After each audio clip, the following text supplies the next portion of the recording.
freedom in the history of our nation. 50 years ago, a great American in whose symbolic shadow we stand today signed the Emancipation Proclamation. This momentous decree came as a great beacon light of hope to millions of Negro slaves who had been seared in the flames of withering injustice. It came as a joyous daybreak to end the long night of their captivity. But 100 years later, the Negro is still not free. 100 years later, the life of a Negro is still sadly crippled by the manacles of segregation and the chains of discrimination. 100 years later, the Negro still lives on this lonely island of poverty in the midst of a vast ocean of material prosperity. 100 years later, the Negro is still languished in the corners of American society and finds himself in exile in his own land. So we come here today to dramatize a shameful condition. In a sense, we come to our nation's capital to cast a check. When the architects of our republic wrote the magnificent words of the Constitution and the Declaration of Independence, they were signing a promissory note to which every American was to fall heir. This note was a promise that all men, yes, black men as well as white men, would be granted the unalienable rights of life, liberty, and the pursuit of happiness. It's obvious today that America has defaulted on this promissory note, insofar as us citizens of color are concerned. Instead of honoring this sacred obligation, America has given the Negro people a bad check. A check which has been come back marked insufficient funds.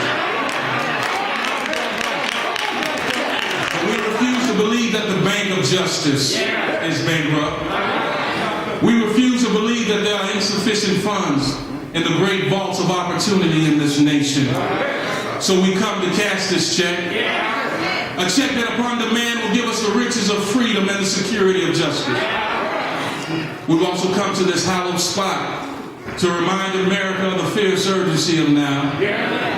This is no time to engage in the luxury of cooling off or to take the tranquilizing drug of gradualism. Now is the time to make real the promises of democracy. Now is the time to rise up and lift our nation out of the quicksands of racial injustice to the solid rock of brotherhood.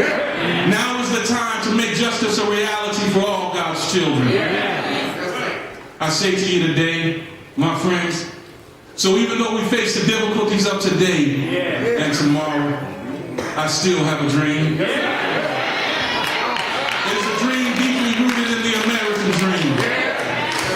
I have a dream that one day our nation will rise up and live out the true meaning of its creed.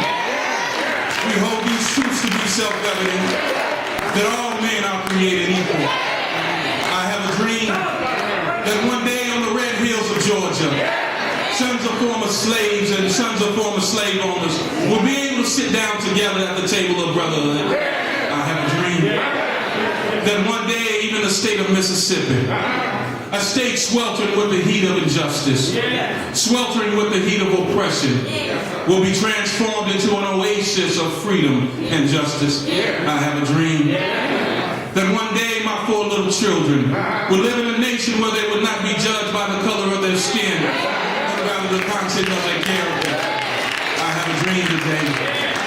I have a dream that down in Alabama, with its vicious racists, with its governor lips dripping with the impotent positions and nullification. Right now in Alabama, little black boys and black girls will be able to join hands with little white boys and white girls as sisters and brothers. I have a dream today. I have a dream that every valley will be exalted. Every hill and mountain shall be made low. The rough places shall be made plain, and the crooked places shall be made straight. And the glory of the Lord shall be revealed, and all flesh shall see it together. This is is our hope. This is the faith that I go back to the South with. With this faith, we'll be able to hew out of a mountain of despair a stone of hope.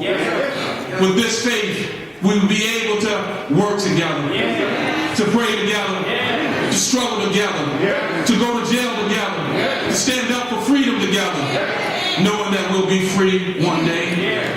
This will be the day when all God's children will be able to sing with new meaning. My country, 'tis of thee, sweet land of liberty. Oh, thee I sing, land where my fathers died, land of the pilgrim's pride. From every mountainside, let freedom reign. And if America is to be a great nation, this must become true. So let freedom reign from the prestigious hilltops of New Hampshire. Let freedom reign from the mighty mountains of New York. Let freedom reign from the high-wing Alleghanies of Pennsylvania. Let freedom reign from the snow-capped Rockies of Colorado. Let freedom reign from the curvaceous slopes of California.